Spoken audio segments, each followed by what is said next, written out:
اور جب آپ کے رب نے فرشتوں سے فرمایا کہ میں زمین میں ایک خلیفہ بنانے والا ہوں، ابن کثیر رحمۃ اللہ علیہ فرماتے ہیں اللہ نے فرشتوں کو خبر دی، مشورہ نہیں لیا۔ خلیفہ سے مراد وہ نسل ہے جو ایک کے بعد دوسرے کی جان نشین ہوگی۔ فرشتوں کا وہ سوال اعتراض نہ تھا بلکہ اس مخلوق کی حکمت جاننے کے لیے تھا۔ اور امام قرطبی فرماتے ہیں اس آیت سے ثابت ہوتا ہے کہ زمین پر ایک امام یا خلیفہ کا تقرر واجب ہے جو حدود اللہ یعنی اللہ کے حدود قائم کرے۔ معارف القرآن میں ہے خلیفہ اللہ کا نائب ہے، زمین کی آباد کاری اور اس میں عدل کا قیام انسان کی ذمہ داری قرار دی گئی۔ تفسیر عثمانی میں ہے فرشتوں نے جنات کے فساد کو دیکھ کر قیاس کیا تھا مگر اللہ نے فرمایا کہ جو حکمت میں جانتا ہوں تم نہیں جانتے۔ اللہ نے اپنی صفت خالقیت پیدا کرنے والا وہ اللہ کی ذات ہے، اس کا اظہار فرمایا اور انسان کو اپنی صفات کا آئینہ دار بنایا۔ ذخیرۃ الجنان میں ہے اللہ نے فرشتوں پر واضح کیا کہ علم الہی کائنات کے ہر ذرے کا احاطہ کی ہوئی ہے۔ روایات میں آتا ہے کہ اللہ تعالیٰ نے فرشتوں حضرت جبرائیل علیہ السلام اور پھر حضرت میکائیل علیہ السلام کو زمین پر مٹی لینے بھیجا۔ زمین نے پناہ مانگی، وہ خالی ہاتھ لوٹ گئی۔ پھر حضرت ملک الموت کو بھیجا گیا، انہوں نے کہا میں اللہ کی پناہ مانگتا ہوں کہ میں اس کا حکم پورا نہ کروں۔ انہوں نے پوری زمین کے مختلف حصوں سے مٹی لی، اسی لیے انسانوں کے رنگ سرخ، سفید اور سیاہ ہے اور طبیعت نرم و سخت ہے۔ جب آدم علیہ السلام کا پتلا بنا کر رکھا گیا اور ابھی اس میں روح نہیں پھونکی گئی تھی تو ابلیس اس کے گرد گھومتا رہا۔ ابلیس نے دیکھا کہ یہ تو اندر سے کوکلا ہے، اس نے مٹی کے پتلے کو ٹوکر ماری جس سے کنکناہٹ پیدا ہوئی۔ ابلیس نے حقارت سے کہا یہ کیا چیز ہے؟ اگر مجھے اس پر قابو دیا گیا میں اسے ہلاک کر دوں گا، اور اگر اسے مجھ پر فضیلت دی گئی تو میں اس کی نافرمانی کروں گا۔ جب اللہ نے روح پھونکنے کا حکم دیا تو روح سر کے طرف سے داخل ہوئی۔ جب روح ناک تک پہنچی تو آدم علیہ السلام کو چینک آئی۔ فرشتوں کے اشارے پر آدم علیہ السلام نے کہا الحمدللہ۔ اللہ نے جواب میں فرمایا یرحمک ربک یا آدم، اے آدم تیرے رب نے تجھ پر رحم کیا، یعنی انسان کی زندگی کا آغاز ہی اللہ کے رحمت سے ہوا۔ پھر آیات نمبر 31 سے لے کر 33 میں اللہ رب العزت علمی اسماء کی فضیلت بیان فرماتے ہیں، اور اللہ نے آدم علیہ السلام کو تمام اشیاء کے نام سکھا دے۔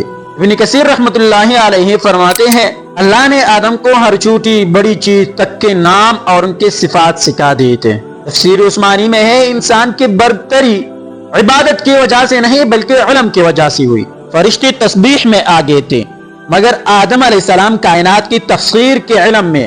امام قرطبی فرماتے ہیں یہ علم الہی تھا جو براہ راست اللہ نے آدم علیہ السلام کے قلب میں ڈالا۔ معارف القرآن میں ہے معلوم ہوا کہ دینی علم کے بھی ساتھ ساتھ اشیاء کا علم خلافت کے لیے ضروری ہے، اور تفسیر مزاری میں یہ بھی ہے یہ علم لدونی ہے جس کے سامنے فرشتے بے بس ہو گئے۔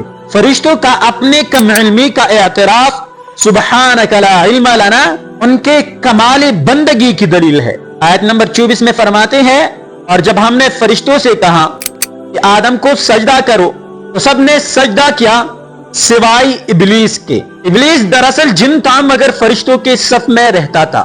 اس نے انا خیر منہ میں اس سے بہتر ہوں کہہ کر پہلا گناہ تکبر کیا، اور یہ سجدہ جو وہ فرشتوں نے کیا تھا یہ سجدہ تحیہ تھا، سلامی کا سجدہ تھا۔ عبادت کا سجدہ اللہ ہی کے لیے مخصوص ہے۔ معارف القرآن میں ہے ابلیس کا کفر اس لیے تھا کہ اس نے اللہ کے حکم کے مقابلے میں اپنی عقل کو ترجیح دی۔ تفسیر عثمانی میں ہے ابلیس نے صورت دیکھی حقیقت نہ دیکھی، اس نے مٹی کو دیکھا مگر اللہ کے حکم کو بلا دیا۔ ذخیرۃ الجنان میں ہے ابلیس استکبار یعنی تکبر کی وجہ سے ذلیل و رسوا ہوا۔ شیطان براہ راست جنت میں تو داخل نہیں ہو سکتا تھا۔ قرطبی لکھتے ہیں کہ اس نے سام کے منہ میں چھپ کر یا دیوار کے باہر سے وسوسہ ڈالا۔ اس نے آدم علیہ السلام اور حوا علیہ السلام سے کہا اللہ نے اس درخت سے تمہیں اس لیے روکا ہے تاکہ تم فرشتے نہ بن جاؤ یا ہمیشہ زندہ نہ رہو۔ اس نے اللہ کی جھوٹی قسم کھائی۔ آدم علیہ السلام نے سوچا کہ کوئی اللہ کی جھوٹی قسم کیسے کھا سکتا ہے۔ اسی حسن ظن میں وہ لغزش کھا گئی۔ جیسی ممنوعہ پل چکا جنت کا لباس اتر گیا۔ آدم علیہ السلام حیا کے مارے جنت میں ادھر ادھر بھاگنے لگے۔ اللہ نے پکارا، اے آدم، کیا مجھ سے بھاگ رہے ہو؟ آدم نے عرض کیا، نہیں اے رب، بلکہ شرمندگی کی وجہ سے چپ رہا ہوں۔ پھر اللہ نے وہ کلمات سکھائیں، ربنا ظلمنا انفسنا۔ اور جب آدم علیہ السلام زمین پر آئے تو دن رات توبہ میں گزارے، استغفار میں گزارے، تو اللہ رب العزت نے یہ توبہ قبول فرمائی۔ اور یہ واقعہ تب پیش آیا جب ابلیس کو جنت سے باہر نکالا گیا۔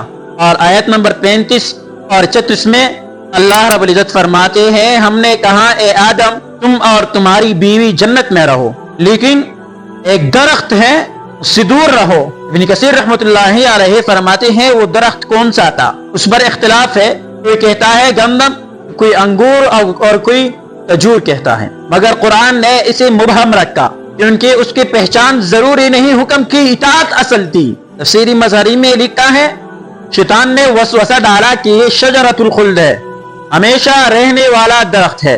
اور معارف القرآن جیسے ہم نے واقعہ میں بیان فرمایا، شیطان نے براہ راست نہیں بلکہ قسمیں کھا کر انہیں دھوکہ دیا کہ میں تمہارا خیر خواہ ہوں۔ اور عثمانی میں لکھا ہے یہ لغزش بھول کی وجہ سے تھی، سرکشی کی وجہ سے نہیں۔ ذخیرۃ الجنان میں ہے شیطان انسان کا قدیم دشمن ہے، اس نے پہلے ہی مرحلے میں اسے جنت سے نکلوانے کی کوشش کی۔ پھر آیات 37 سے لے کر 39 تک اس کا ترجمہ یوں ہے، پھر آدم علیہ السلام نے اپنے رب سے کچھ کلمات سیکھ لیے، جیسے ہم نے بتایا ربنا ظلمنا انفسنا، بس اللہ نے ان کی توبہ قبول کی۔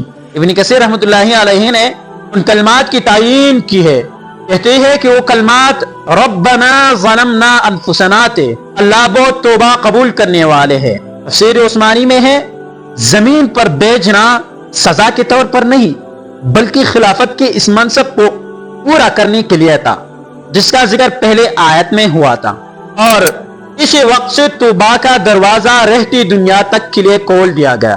انسان خطا کرے، جیسے رسول اللہ صلی اللہ علیہ وسلم فرماتے ہیں کل بنی آدم خطاؤن، ہر بنی آدم، ہر انسان خطا کار ہے، وخیر الخطائین التوابون، اور بہترین خطا کار کون ہے؟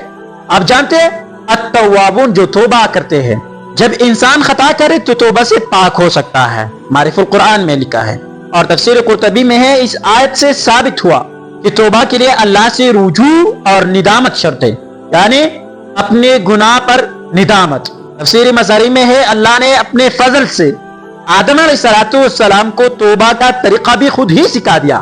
ذخیرۃ الجنان میں لکھا ہے ہدایت کی پیروی ہی نجات کا واحد راستہ ہے، ورنہ انجام جہنم ہے۔